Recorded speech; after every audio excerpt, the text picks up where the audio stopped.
На днях в Амгинском Улусе состоялось общеродительское собрание на тему «Роль семьи в воспитании ребенка в современном мире».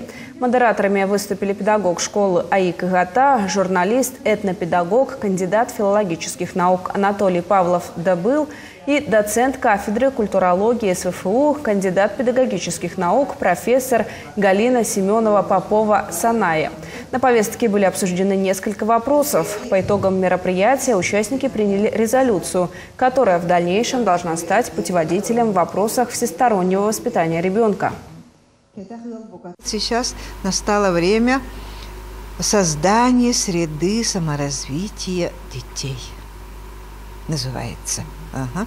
И вот мы сегодня вокруг этого разговаривали. Как вот эту среду создавать и как вот организовывать именно саморазвитие, самоуправление, самосовершенствование, самообразование и так далее. Остальные множество, самоактуализацию, саморелаксацию даже вот современных детей.